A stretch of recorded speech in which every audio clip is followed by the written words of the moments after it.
अगर आप देखें तो national highway authority of India जो है, उसका जो कर्ज है वो लगातार बढ़ रहा है। 3.4 लाख करोड़ रुपया उसका कर्ज है। उस हालत में आप कैसे जगह बनाएंगे काम की संभावना? देखिए, ये अच्छा हो गया मुंबई में प्रश्न पूछ रहे हैं आप। अभी मुख्यमंत्री चले गए। जो एमएसआरडीसी है उसका संस्थापक अध्यक्ष मैं था, और मैं उस समय मेरे पास 5 करोड़ रुपए थे, और मैं दिल्ली मुंबई पुणे एक्सप्रेस हाईवे, वर्ली बांद्रा सी लिंक प्रोजेक्ट और 55 फ्लाईओवर बना रहा था। तब तो मेरा रेटिंग भी नहीं था, कुछ नहीं था। तब धीरूभाई अंबानी और रतन टाटा, जब पहली बार मैं बॉन्ड्स को लेकर कैपिटल मार्केट में गया था, तो 500 करोड़ की जगह, मैं 96-97 की बात कर रहा हूं, आज वो 20 गुना ज्यादा होगा पैसा। 500 करोड़ के बजाय मुझे 1100 करोड़ मिले, ओवर सब्सक्राइब। और आज आपको बताता हूं कि ये सब काम में पैसे भी, कर्जा वापस हो गया। अब महाराष्ट्र सरकार ने मुंबई पुणे हाईवे बेचकर 8,000 करोड़ रुपए मॉनिटाइज किए। अभी आपको एक उदाहरण बताता हूं कि अभी मैं कुछ दिन पहले मुंबई आया था स्टॉक एक्सचेंज। इनविट मॉडल में हमने हमारे बॉन्ड्स को सब्सक्राइब किया था। 10 दिन की मुदत थी, और मेरे कार्यक्रम में 10 दिन के बाद वो घंटी बजाकर उसको क्लोज करने का एक पद्धति रहती है। और एक पहले ही दिन 7 घंटे में हमारा bond issue 7 times over subscribe हुआ। और मैं गोवा में एक कार्यक्रम के लिए गया था, वहां से छोड़कर मैं दूसरे सुबह मुंबई आया और हमने उसको क्लोज किया। तो ये बात सबसे गलत है कि हम लोग, ये जो लोग हमारी इकोनॉमिक्स को नहीं समझते हैं, वो ये लिखते हैं अखबार में। अभी मेरा टोल का इनकम 40,000 करोड़ है, और 2024 जब खत्म हो जाएगा तो हमारा टोल का इनकम 1,40,000 करोड़ है। हमारा हर प्रोजेक्ट का इंटरनल रेट ऑफ रिटर्न 13 और 14 है। और इसलिए हम जितने रोड बना रहे हैं, वो तो सरकार का 2,70,000, उसमें 3 लाख करोड़ मैं मार्केट से खड़े करके पैसे डाल के 5 लाख करोड़ के काम हर साल करता हूं। कोई प्रॉब्लम नहीं, AAA रेटिंग है, वर्ल्ड रिकॉग्नाइज NHAI है, और हम कोई कर्जे को, ये 3 लाख कर्जा है, भूरका है हमारे लिए, भूरका। ठीक है, कोई मतलब नहीं है। हमारी फाइनेंशियल स्टेक, जो फाइनेंस समझता है, एक मेरा इंटरव्यू इस पर रख देना, मैं अच्छा उसका दूसरा अर्थ निकलेगा कि गडकरी रोड कमा के पैसा कमा रहे सरकार के लिए, इसलिए मैं संकोच से बोलता हूं। कोई चिंता मत करिए, we are in a very very strong base, we don't have any problem. AAA rating, और मार्केट में 7 टाइम्स ओवर सब्सक्राइब हुआ। और मैं आपको आह्वान करता हूं, पत्रकारों को, पुलिस वालों को, सरकारी नौकर को, इंश्योरेंस पेंशन को, सबको, कि पैसा NHAI में इन्वेस्ट करो। मैं आपको 8.2% पर ईयर ब्याज दूंगा, और ब्याज हर महीने में तुम्हारे अकाउंट में जमा करूंगा। अब मुझे बताओ, तुमको कोई 8.2% ब्याज देने वाला है? मैं देखता हूं मेरे पास कितने पैसे हैं, मैं आता हूं आपके पास।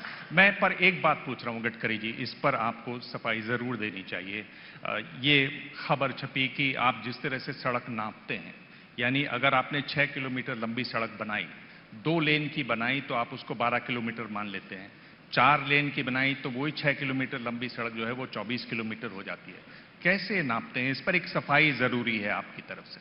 आपने अच्छा किया ये प्रश्न पूछा। मैं कुछ नए नियम मैंने नहीं बनाए, वर्ल्ड के नियम है, और कांग्रेस के UPA के सरकार में भी वही नियम था, फिर हमारे NDA के सरकार में यही नियम है। जब एक लेन होती है तो उसको 1 किलोमीटर कहते हैं, और ये हिसाब अनेक सालों से चल रहा है, ये वर्ल्ड स्टैंडर्ड है। उसी के प्रकार से हमारा एवरेज है। पिछले साल हमारा 38 किलोमीटर था। अब इस साल मार्च तक कितना होता है, थोड़ा सा कम हो रहा है, अभी कितना होता है मैं बता नहीं पाऊंगा, पर मेरा टारगेट है 60 किलोमीटर पर डे। और मैं जब मंत्री बना तब एक समय ऐसा था कि 2 किलोमीटर पर डे तक UPA की सरकार में सड़क निर्माण का कार्य उस महीने में आया था, पर अभी उस समय 12 तक था। आज हमारा करीब हुआ, और हमने 6 वर्ल्ड रिकॉर्ड बनाए। 6, पहली बार इस देश में 6 वर्ल्ड रिकॉर्ड हमारे रोड मिनिस्ट्री ने बनाया, जिसका क्रेडिट मुझे नहीं है, हमारे इंजीनियर्स और कॉन्ट्रैक्टर सबने मिलकर किया। एक और बहुत गंभीर सवाल है गडकरी जी कि सड़क दुर्घटनाओं का और सड़क पर मौतों का, अगर NCRB का आंकड़ा देखें तो करीब 1,50,000 लोगों की मौत सड़क पर होती है सालाना। हाईवेज पर, नेशनल हाईवेज पर 1/3 मौतें होती हैं। और अगर आप देखें तो ग्लोबली जो मौतें सड़क पर होती हैं, 11% मौतें भारत में होती है, जबकि वर्ल्ड बैंक का आंकड़ा है कि हमारे पास केवल 1% गाड़ियां हैं। इस पर आप कितने चिंतित हैं? इसको आप कैसे देखते हैं? देखो, मैं पूरी तरह चिंतित हूं और मेरे डिपार्टमेंट का यही ब्लैक स्पॉट है। मैं बहुत कोशिश कर रहा हूं, पर मुझे कबूल करने में संकोच नहीं कि इसमें मैं कामयाब नहीं हो पाया। हमारे देश में हर साल 5 लाख एक्सीडेंट होते हैं, 1.5 लाख मौतें होती है और 18 से 34 वयोगट में 60% लोग मरते हैं। नए नए इंजीनियर, डॉक्टर, लड़के लड़कियां, उनका देहांत होता है। और इसमें सबसे बड़ी बात है कि इसमें हमें सबका सहयोग चाहिए। ह्यूमन बिहेवियर बदलना चाहिए। अगर रेड सिग्नल है तो रुकना चाहिए। आज ही आपको बताता हूं, मैं 4 मुख्यमंत्रियों की गाड़ी में बैठा हूं, नाम नहीं बताता। तो आजकल वो अमेज़न पे एक ये मिलता है, वो क्लिप। आज भी मैं था, वो क्लिप लगी सरकारी गाड़ी में, मैंने उसको डांटा, बोल निकल क्लिप, और खबरदार फिर से लगाई तो। और मेरा लगा, वो बेल्ट लगा, पीछे बांध के रखा था, बेल्ट लगाया। और ये देश में बेल्ट लगाना अब ये बहुत आवश्यक है। अभी पीछे में बेल्ट लगाने हमने अनिवार्य किया है। और दूसरी बात, रेड सिग्नल होगा तो रुकना चाहिए। कहीं स्पीड लिमिट्स के बारे में नियम है, हेलमेट पहनना चाहिए। ये जो ह्यूमन बिहेवियर है, इसको बदलने की आवश्यकता है, जिसमें आपका सहयोग चाहिए। दूसरी बात, ये 5 बातों में है। ऑटोमोबाइल इंजीनियरिंग हमने सुधार किए, एयर बैग्स लाई, क्वालिटी सुधराई, जो जो करना है उसमें सुधार किए, इंटरनेशनल स्टैंडर्ड, वर्ल्ड पैरामीटर के साथ पहुंचे। फिर रोड इंजीनियरिंग, इसमें बहुत गलतियां थी। मैंने केवल 40,000 करोड़ रुपए ब्लैक स्पॉट को इंप्रूवमेंट करने के लिए, फिर भी मैं ये मानता हूं कि मेरे डिपार्टमेंट में जो डीपीआर बनाते, डिटेल प्रोजेक्ट रिपोर्ट, इनकी बहुत गलतियां हैं। और मैंने उनकी मीटिंग लेके उनको कहा कि अगर इसके बाद कोई मरेगा तो 302 तुम्हारे ऊपर लगा के साले जेल के अंदर तुमको डालूंगा। इतना मुझे को गुस्सा आया कि एक भी मिस्टेक रोड इंजीनियरिंग में नहीं हुई, उसमें गलतियां है, हमने उसमें सुधार किया। तीसरी बात जो है कि एजुकेशन, जो छोटे बच्चे 5वीं 6वीं से, उनको हमको रोड सेफ्टी के बारे में अवेयरनेस करके सिखाना चाहिए। देखो, कानून के प्रति डर भी नहीं और सम्मान भी नहीं, ऐसी विचित्र अवस्था में हमें है। तो एजुकेशन है। दूसरी बात इमरजेंसी है। अभी हम 670 रोड साइड एमिनिटीज बना रहे हैं और उसमें हेलीपोर्ट और ड्रोन पोर्ट बना रहे हैं।